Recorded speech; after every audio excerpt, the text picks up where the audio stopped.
Well, hello everyone. Welcome back to Adrian's Digital Basement 2 Super Mini Mail Call. And this one comes from Douglas in Buffalo, but not Buffalo, New York, Buffalo, Minnesota. Hi to all my viewers in Minnesota. All right, let's see what's in the package. All right, that's right. Take a look. This is that connector. Now, what exactly did I have this on? I'm trying to recall now. This is a typical, oh, yes, that was the Panasonic monitor that I worked on. It was like a television set, but it had a computer RGB input, and it uses this type of connector here. It's like a Japanese standard connector. Sometimes it's used for composite video, but often it's used for analog or digital RGB, which is almost certainly what's going on here. So that will allow me to use that TV with something that outputs CGA, like a Tandy or an IBM PC, to fulfill that monitor's full capabilities when it was originally released. I'll put a link below to that video, which was also on the second channel. It was one of the Omni lines of Panasonic TVs, which were incredibly expensive in the early 80s. It was a television set that was kind of supposed to do everything. Computer monitor, both composite and RGB, along with a tuner that was cable ready and had on-screen displays, which I know in the early 80s, that was not like completely unknown, but in a 13-inch television, I think that was definitely on the more rare side of things. Let me go grab that monitor so we can test it out. What's funny about this monitor is I completely forgot how absolutely ridiculously heavy it is. And the funny thing is, it doesn't have any carry handles, like really Panasonic. And the worst thing is, the gap between the base and the side isn't even wide enough for my fingers to fit in. So you can't easily even pick it up. On a lot of old sets like this, it kind of, went up and then like this. So you put your hands there, you could grab it. I mean, the Commodore monitors are all like that, but not this thing. It is so heavy. Since I have this on the bench, I just want to mention a couple things before we actually test out that cable. And several people had sent me links to these companies that sold repair parts for monitors that claimed to have original replacement parts for this, like the door, which I really wanted to complete the look of this set. And I just love the color scheme with the silver and the black and the glass and everything. This thing just looks, it just screams 80s, and I love it. So I tried to order the replacement door, the original remote, and like a couple other things, I can't remember what it was that I picked for this monitor from those sellers. Now, what happened is, you pay, and then several days later, you get a note that says, oh, sorry, part's unavailable, and they refund you. And I knew that was gonna happen. And basically, this is information for everyone out there. I appreciate people sending me links to those places, but the way those companies work is they have these listings for parts. And when you go buy something from them, then they go and reach out to their suppliers and they try to find those parts. It's not like they have it in stock. Even if it says in stock, it's almost certainly a lie. So when it comes to these places that list parts for like really old pieces of tech like this, I mean, these monitors, they probably barely sold any of these anyways. So it would just be very unlikely that those parts are sitting around and available at this time. But anyway, so those places, yeah, like they make it seem like the parts are available, but they are absolutely not. I have tried multiple times to order from those sites and I have never had any luck ever. I've even found places that had like, saying they had CRTs in stock. Like I tried to order a brand new old stock CRT, same thing. Like, after a few days they're like, nope, sorry, unavailable. Like no explanation or anything like that. Just sorry, nope. And I know that similar shady websites exist. I don't know if they're shady, but sites that work in exactly the same way exist for car parts. And in this day and age, it's very hard to get replacement car parts for stuff. Like things are out of stock and like back ordered forever. And you go to these sites and they're like, yeah, we have it. You order it. And then they try to reach out to the other places that you yourself could also reach out to. And of course, they find out the same thing you already found out, that those parts don't exist. And their website never is updated to reflect to say, we don't actually have this, we're gonna try to buy it on your behalf. And in the old days, companies like that were probably helpful because you didn't have the internet. So you tried to order a replacement part for a television and like you didn't know how to get through to like Panasonic to order directly. So these companies would do it for you. Now, we as consumers can just go right to companies on their websites and often order replacement parts if they're available.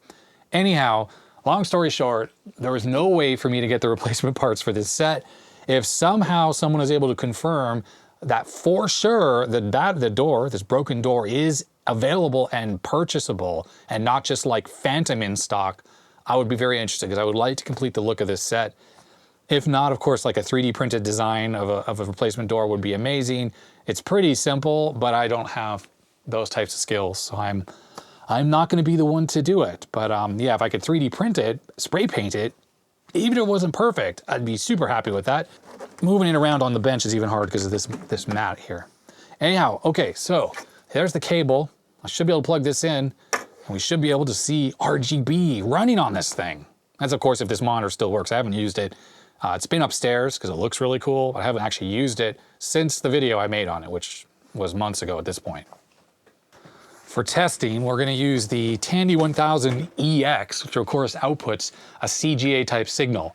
Now this one has Robert's super duper card in here that adds compact flash and a RAM and a serial port or a mouse port to this machine, so it should boot right up.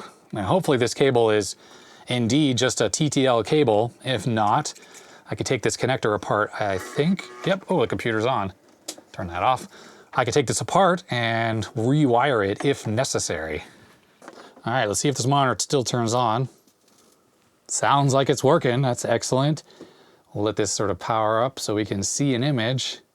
There it is, video input. We'll switch this to computer. And I have it connected to the back of the computer, and here we go. There it is, yeah, memory size 640K. Now the fact that's off the top is fine, and that's because the Tandy has two different video modes, and one where it actually has additional lines, and you really need to bring in the vertical size on a monitor so you can see it all. Now you can switch it back to like a normal CGA 200 line mode versus like this 240 line mode, but we got it. We got color, everything is working. Let's run a test pattern on this and see what we see. The RAM board that's in here actually has some additional RAM available beyond the 640K for high memory, which these utilities allow the machine to use in DOS. So it actually loads DOS like up into the upper memory. And if we type in mem, we should have additional memory. So yes, upper memory free 46K, and it's currently using 13K of upper memory for DOS to free up some additional lower 640K. Okay, let's run check it here. So this should allow us to see all the colors. I am curious to know, wow, yeah, it's out of whack a little bit here. Let's see, what adjustments are on here? V-hold, let's see here. Vertical hold. All of the whole image seems to be shifted over a little bit, and I don't remember if there are controls. There's no controls on the front here. We just have contrast, sharpness, Panabright, brightness, tint, color, and these two controls here. But I must say, text, very sharp, very readable, no issues whatsoever with that. Let's get to a 16 color mode here, where it's showing all the 16 colors nicely. All right, so there is a close-up. Now here's something that's interesting, and I'm not surprised. This does support the intensity bit, so it's digital RGB, so RGB plus intensity gives you a total of 16 colors. And if you look at the blue here, we have sort of a dark blue background, and we have a lighter blue text right there. Not to mention there's cyan and a dark cyan, but what is not correct, well, I mean, it is correct, but not as far as PC standards go, is the yellow. We have a bright yellow and dark yellow. So we have dark yellow on the background here, and we have light yellow as the text. The actual IBM CGA standard deviated from the way it like should be with the intensity bit, where dark yellow is actually brown. So brown, yeah, I know that there's Technology Connections video on brown. It is not just dark yellow, so to speak. It's more like a dark orange. And that's what a brown is. So on a monitor that is equipped to display brown for dark yellow, it adds some additional red component into the dark yellow. So it literally just looks like dark yellow here, and there's the light yellow, and it's not the correct like PC colors, which means, and you can ignore this bar here, that's just the camera sync rate. That just means if you run certain games, it's not gonna quite look right on this monitor compared to you know, how it would on a one that was designed for use on CGA. I'm not surprised about this because the digital input on this was probably designed to be used with with RGB computers made in Japan, like the PC-8800 or, you know, whatever, I don't remember the exact model numbers of those, but those NEC computers, they probably didn't use this whole brown thing. They just did dark yellow and light yellow. It just means that certain games that use the brown for like wood on a tree, like a Sierra game, you're gonna have tree trunks that are just dark yellow. It's gonna look a little weird. But the text and the sharpness on this old thing look amazing. I would be completely super happy with that if this is what I had to work with my CGA or Tandy computer, because of course you could also hook up a VCR, you could use the tuner input for an antenna or cable TV and all that stuff. It had a remote control. This thing just rocks. And yeah, this text is really, really sharp. It is definitely sharper and more readable than the cheap Tandy monitor, the CM5 I think it's called. That was the low-end one that Tandy released for use on like the 1000EX here. It was cheaper, used a television picture tube, so it didn't have like the high dot pitch or the low dot pitch of the computer monitor that was like the CM9, I think it was called. This, I say, looks better than the CM5, which is awesome because this thing is a television and all that other stuff. So I am pretty stoked to have this cable because occasionally I get monitors in the basement that do use that connector, and now it's extra awesome to have that in stock, so I'm not just guessing about the functionality of the RGB like on this one. So yeah, Douglas, thank you so much for sending that in. I really appreciate it. I don't remember the name of that connector, like, so if you're looking for one, I couldn't even tell you what it's called other than like Japanese RGB connector. I don't know. So if anyone knows the exact name, definitely put that down below in the comment section for other people who might be looking for this cable. And like I said, Douglas, thank you very much for sending this in. All right, still have some more small packages. Let's take a look at those on this video. Whoops, that's funny. The thing just popped right off. This one is from Amazon. As you can see, it was drop shipped. So it does not have a name on the outside of the package. Hopefully there's a gift receipt on the inside. Here it is, a gift for you. Hopefully less struggles will lead to more 8-bit dance parties. Always enjoy the content, from David. Thank you very much, David. And yes, okay. So this, I'm quite sure, let's pop this out of the package here. Yeah, so what this does is it removes those strain reliefs. And I don't remember what video it was I was working on, but it was the Apple II power supply recap. Let me grab a power supply. All right, so here it is. This is an Apple II power supply from the machine. And essentially it's this thing right here. This tool is designed to help you get this off really easily, because I was trying to squeeze it with my wire strippers and I got it in the end, but it was a pain. So I think you just do this. Oh yeah, and that loosens it right up. I'm not gonna take it out because I have to take the cover off and stuff, but that is really freaking awesome. Freaking awesome. Thank you very much for that, David. I am definitely gonna find this tool handy. It has a little lock there. Let's just take a look at the packaging here. It's from Pros Kit, Scissor Action Safety Lock. And there it says Strain Relief Bushing Assembly Tool. And anything on the back that's intriguing here? So instructions, yeah, you put the little strain relief around the wire, put the cap on, and then you basically push it into the hole. Now, if you're trying to take it off, that's the hard part, because basically the hole that it's in actually keeps it squeezed. You have to squeeze it tightly and then you can pull it out. And you can use a tool like this to even get it into that, into the hole there. So yeah, that is freaking awesome. Thank you very much. I always struggle with those. I don't need to use them very often, but when I do, having one of these will prove invaluable. Thank you, David. All right, let's keep going. We have another Amazon package here that is also a drop ship, so I don't know who this is from. Oh, all right. Oh, actually, look, this is the same exact note from David. So I guess this is maybe related here. It says strain relief bushings. Oh, I see. I guess he just sent me some new fresh ones. Let's take a look. Oh, look at that. A nice set of them. And that indeed, those are they. So you put the wire through there, put the cap on, squeeze it with the tool, get it into the hole. That is nice to have some of these extra ones. I'm gonna put this into my parts organizer there. So when I do need one, because I might break one or something, I have extras. Awesome. Thank you again, David. Thank you, part 2, that is. All right, we have another small one. I've actually opened this one because it didn't say mail call on it. And I didn't know that it was not something that I didn't order, because occasionally I order stuff myself.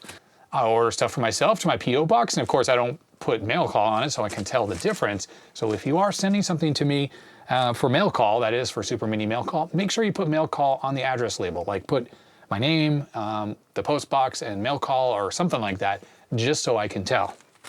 The name on the label though says From Stone Networking. So looks like we have a letter here. Let's take a look.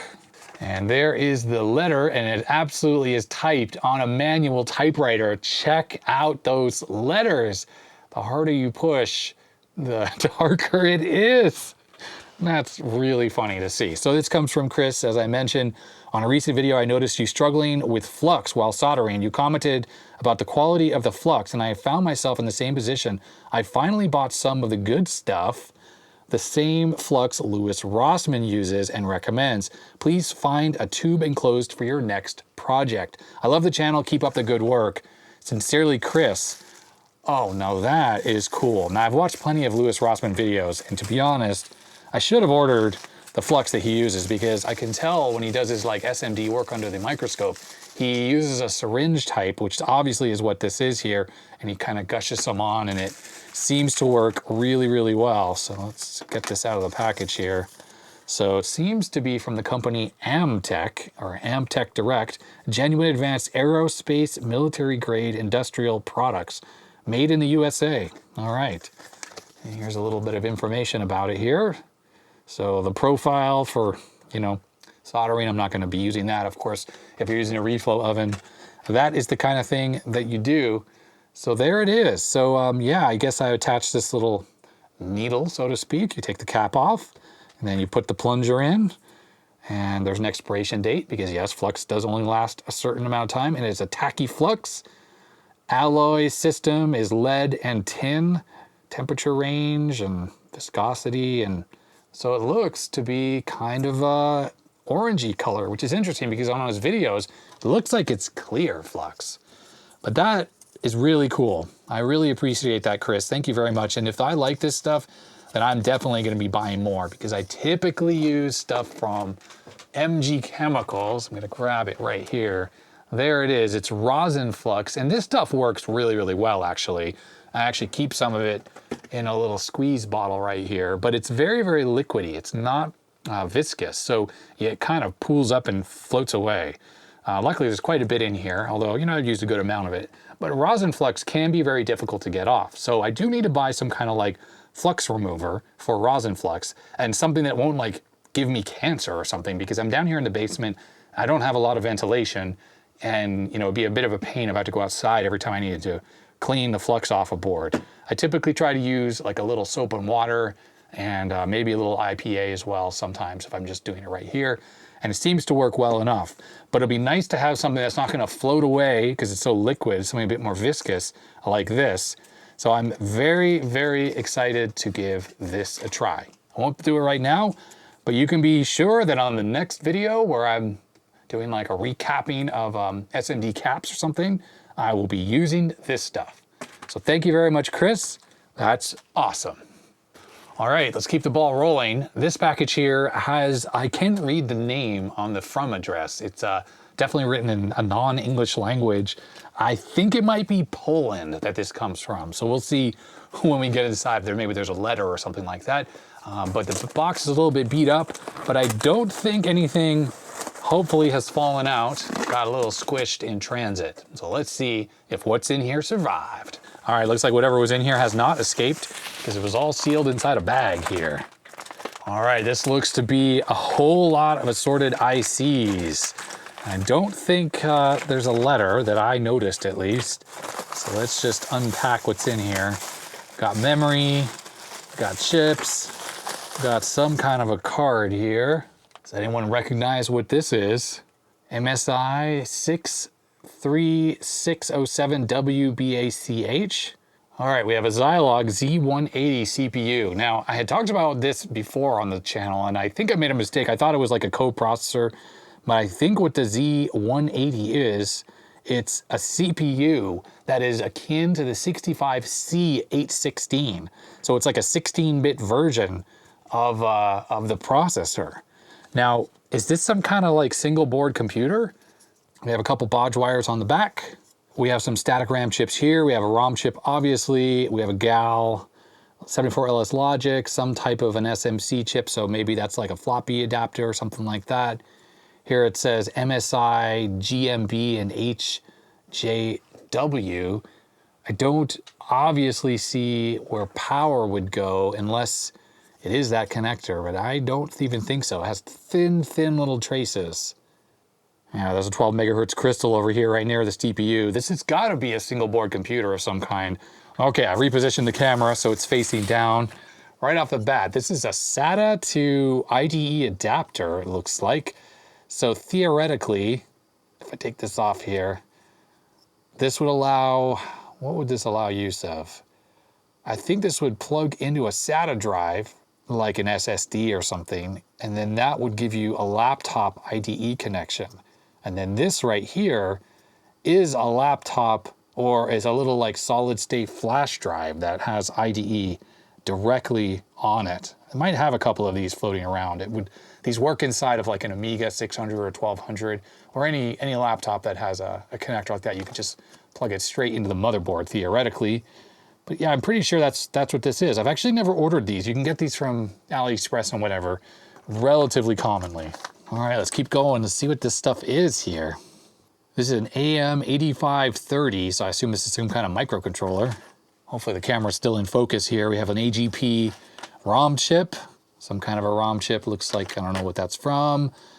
We have an EEPROM there. We have another EEPROM of some kind here, a larger one. Well, that's a very old looking chip here. It's the K565PY1. Is that Cyrillic maybe? Is this like a Russian chip? And we have another EEPROM there, another EEPROM there, an EEPROM. We have a couple more EEPROMs right there. Another one of these purple ceramic chips. They look pretty cool. Very unusual form factor. I mean, it's an old form factor. Same spacing that the Commodore PET 2001-8 MOS static RAM memory chips use this. So I'm wondering if these are, all right, a little bit of a jump cut there because the battery died on the camera. I run my camera off of a USB power bank, and there's this weird thing that happens on this Sony camera, and I think it's the Sony VX1 I think I'm using. Occasionally, it stops charging off USB, and I don't quite understand why. Whatever it's doing, the power bank shuts off because it thinks it's not having any current draw, and then the camera runs down its internal battery and then just dies. So anyways, I'm plugged into an external power supply at this point, and it is charging. Okay, so anyways, I was talking about these little chips. I wonder if these are compatible with the MOS RAM chips, which I think are 6550s. Let me bust out a little Google action. Alrighty, no, these are definitely clone chips, but they are clones of the Intel i2707A, which is a 4K by 1 DRAM chip. So 1 bit wide, 4 kilobits. So you would need 8 of these to equal 4K on an 8-bit computer. So that's pretty fascinating. I'm very unfamiliar with these. Okay, so it looks like we have more EEPROMs. And then we have a little bag here that contains a couple PLCC chips. I never can open these, so I'm just gonna tear that. These appear to be AMD 80C188. So is this some kind of an Intel 8186 kind of clone or something like that? It says Intel 1978, AMD, these look like they're from 1994. The Intel 8186 was never really used on PCs except for some slightly incompatible ones because it was slightly incompatible with 8086 architecture. Generally, from my understanding, the 8186, which I have some floating around, they always come in these PLCC packages, they are like a more embedded version of the processor where inside the processor itself it has additional hardware, so you need less on the motherboard to use it. I'm not sure architecturally what makes it different than the 8086 and the 8286.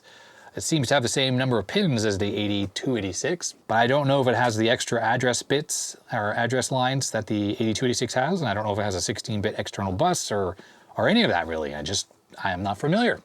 There is a little baggie here full of these small chips. These are EEPROMs and 39040s and stuff. Yeah, so like these would be like BIOS ROM chips on newer machines. All right, we got some memory here. This appears to be 1 megabyte memory modules, 30-pin SIMs, so that's cool. Test those later. And here is something. So this plugs into a 40-pin DIP socket. It says music on here. Let's pop this little daughter board off of here. Okay, so we got a Yamaha chip on here, Yamaha YMZ280B. So is that some kind of a Z80 processor? And then this is definitely like flash memory of some kind. I don't really know. What is this exactly? If you recognize this, definitely let me know in the comment section below. All right, right there, sorry, it's a YMZ280B, as in beta. It's known as the PCM D8. It's a sound chip produced by Yamaha, an 8-channel PCM, ADPCM sample-based synthesizer for use in video game machines. So I'm assuming that this is the sample memory that contains like the sound banks or whatever for the synthesizer. But what exactly does this plug into? That I'd love to know. I'm gonna recombine these though. So if anyone ever figures out where I can use this, they'll be together. Alrighty, what's in here?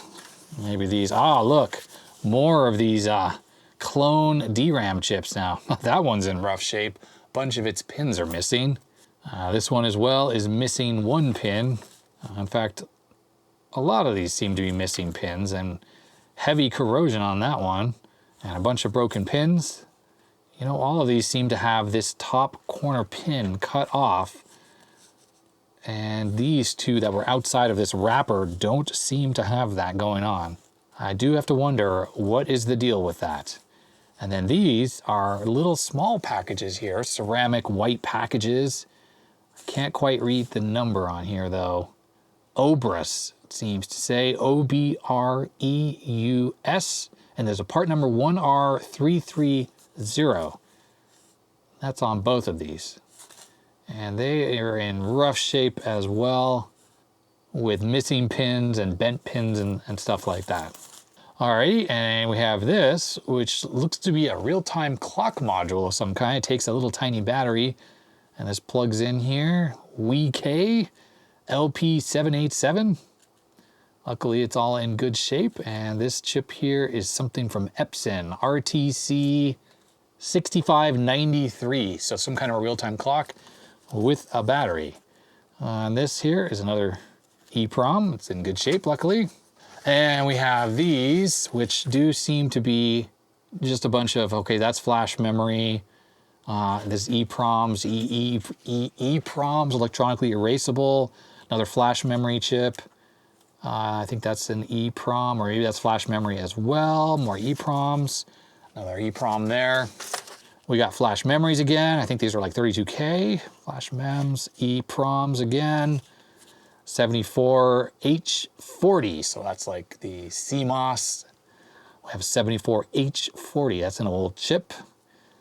We have a 74H40, it says Gemi, G-E-M-I, like Gemini. This chip here looks like it has Cyrillic writing on it. I can't quite make it out, but the date code appears to be 1979 on it. Oh, we got more of that memory, and this stuff's probably in good shape, and it is in really nice shape. Oops, chips are falling off left and right. We got a Z80. That's an interesting, the writing's weird, 1993. We have a microchip PIC chip there.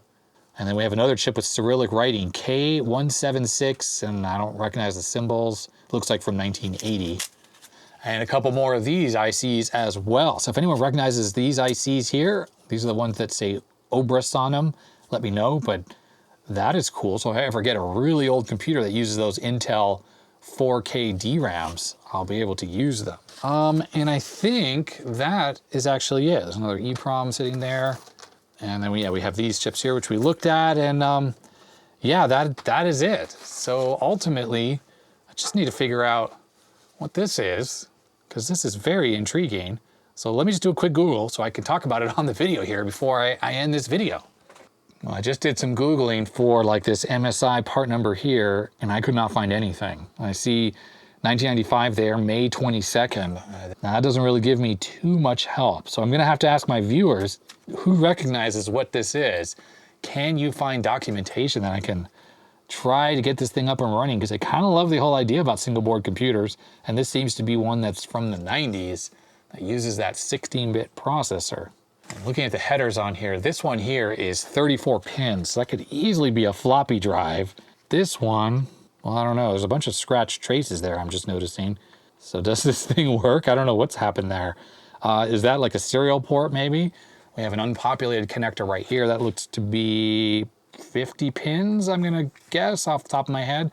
Maybe that's like an expansion bus connector of some kind. Oh, and obviously, yeah, this SMMC chip right here, it says FTC, so that is definitely a floppy drive controller right there. So that points to the fact that these traces do go there, and in fact, they go from this connector to this one to that. So why is all that scratched out again? Like, what happened there? And then we have bodges there, which maybe that's why. Maybe they scratched out those traces there, and they bodged it onto the floppy drive controller to make it work a different way. I'm noticing right there, there's a plus and a minus, so maybe that's the power input. And let's see, so it doesn't have any traces going to anything, so this thing might be just a multi-layer board. Where is my multimeter? Let's grab this. Okay, definitely it's going to the ground there on that 74LS chip, and this one, of course, is not going to ground, should be going to the positive, and it is. Now, there's certainly not much bulk capacitance on this thing, which is surprising because generally you'd want to have some capacitors. I mean, there's some bypass caps, but that's not much unless maybe this goes to this connector here. Let's see here. Okay, yeah, that's definitely connected there. And all right, that is connected there as well. So I'm assuming that this is the power input, and that's probably for a large electrolytic cap as a little bulk capacitance. Now that's I'm just gonna mark up this connector here to indicate which is the minus and the positive connection, like that and that. And I'm assuming that it's quite possible that these other pins here may be a serial port connection. And indeed, those are the ones that have these thin traces that go elsewhere on the board. So yeah, maybe that's like serial right there, a way to get this thing connected to the outside world, because what is a single board computer without anything on the outside world? You know, I should probably dump this ROM, and that will give us some ideas of what this is. All right, actually, I'm gonna power this up. So the first thing I need to do, let's move this. I'm gonna install a large capacitor there, and we'll give it 5 volts, and then we'll monitor those other pins, and we'll look for serial port type activity. All right, here's 1,000 microfarads at 16 volts. See if that fits in this spot here. Yeah, it does. I'm just gonna move this ceramic cap out of the way a little bit. Now, is this cap totally necessary? Probably not. Looks like this thing was definitely in use at some point, and it obviously didn't have that cap there. But I'm gonna go out on a limb and say that this cap is almost certainly supposed to be there. Okay, the bench power supply is connected here. Even though they're both black wires, I do have the polarity correct. This one here is the positive, and it's going right there to the red wire, and that's going to the black wire. We got 5 volts. I put it to 250 milliamps. Let's just power this up. Okay, it's running at 85 milliamps right now. I shut that back off. Let me reposition the camera, and let's grab the oscilloscope probes, and we'll see if we see any kind of output coming from this thing. All right, the oscilloscope is connected to the first pin that's furthest away from me on that connector. The board is off right now. Let's power this up and see what we see. Nothing really. Okay, so that's not anything that I can tell. So that doesn't seem to be anything. Let's try the next pin over. No, big old fat nothing. Now, if it was serial, we should see some activity on here. I'm gonna go through these other pins on here. Let's just see if there's anything on any of them. I'm just checking the floppy connector, and I'm also seeing 5 volts on several of these pins as well. It's quite possible the machine doesn't do anything at all until it loads the OS off the floppy drive. Maybe the next thing to do is I'm gonna kill the power on it. Let's pop out the EEPROM and let's see if we can read that. Where's my chip puller? It was on the bench earlier, but things are a little messy right now during super mini mail calls because I'm unboxing so much stuff left and right. All right, I pulled out the EEPROM, which doesn't have a sticker on it. Shouldn't be too much of a problem. Happen to have the EEPROM reader right here. This is 27C256, so a 32K EEPROM. Yeah, there's stuff on here. Copyright by MSI GmbH, so it's out of Germany. And then looks like there's maybe an address or something that says FSS 3.5 DSK/mem card version 23.03.1993. And is there any other text in here? Let's just quickly scroll through. I will upload this to, I guess, archive.org. I don't know. Maybe someone else could decode this. Let me know what's going on. I see file DAFD. Here's some more instruction code. Now, knowing the Z80, this thing probably just starts executing code right away from address 0000. That is typical with a Z80 type machine. So far, I'm not really seeing any strings, except for there's MSI-GmbH again. And then here, MSI-FSS 3.5. Looks like down here we have some more strings. Looks like no file and a couple like error codes and stuff. It's like from whatever program. It says not ready, no file. And that's pretty much it. That's the end of this ROM chip. So I'm gonna save this before I lose it and damage the EEPROM or something. I did a Google search for Z180 SBC here, and I put MSI-GmbH in there, which we saw in the ROM. And like, here's a single board computer that seems to be using that same processor. But as you can see, this one lacks like the floppy drive controller, and it's sort of a modern kit here. And here's an actual MSI, is the company we all know nowadays, making SBCs, but these seem to be like much more modern versions that run like, Intel processors or whatever. I have to wonder, did MSI make these like back in the day that ran the Z80 that were possibly for use with CPM and stuff like that? Looking at the bottom of this too, this looks to be hand assembled. Like there's a lot of flux residue on here. So I'm assuming this was hand assembled, but like, where do we connect up the serial port? That's just what I don't fully understand here. I don't get that. I do notice right here, there is a header that says TX on it. Right there is a 3-pin header. Let's just probe that with the oscilloscope. All right, we're on that pin. Let's turn this on. Nothing. Nothing at all. Oh, I just realized something. There's no ROM chip. Let's turn that off. Let's put the ROM chip back in there. And I already did make a copy of this, saved onto the computer in case it gets lost or I put it in backwards. Let's try that again here on this 3-pin header. Okay, here we go. Yeah, I'm not really seeing any activity out of these ports whatsoever, or out of these pins. So, and there's not even a serial controller chip on here. So if it was doing serial, it'd be bit banging it, so to speak. This IC right here is a 74LS244. So that's like perfect for output, but not necessarily input, although it could be some pins are connected one direction and some are the other. And there are like pin header, or there's headers over here that are unpopulated. So like, it's one of these, the serial. I mean, the whole thing is confusing to me. Now, just in case you are curious, it is executing code. Like that's one of the address lines on the ROM chip here. When I power it up, there's a bit of a reset cycle and it's doing stuff. It definitely is doing things. And the signaling all looks really healthy. I'm on the GAL chip right here. And this is probably like chip select logic or whatever, all integrated into a single GAL. Looks fine. That's all sorts of activity happening here. I brought up the data sheet for the floppy controller that's on here, and it says it's a 2.88 megabyte floppy disk controller. I wanted to see if there is support for like a built-in serial port on here. Pin compatible with the Western Digital 37C65. It uses the NEC 765 core, which is the original floppy controller used on the earlier PCs. From 125 kilobit to 1 megabit data rates. I don't see anything about it being serial port controller, so that would imply that if this thing indeed has a serial port output, it's going to be bit banged. And the funny thing is, actually, is like there's no I/O controller chip on here either. So it's all This thing is all super confusing to me. Like, what is this thing? I know I keep saying that same thing, but I'm just confused. I am very confused. Why is there no obvious serial port output on here? Oh, I just noticed here that one of the ICs is the MC1488, which is a quad line EIA 232 driver. So this could easily be used for driving the serial port lines on this thing. These are just sort of like output buffers, but they are designed to handle those levels.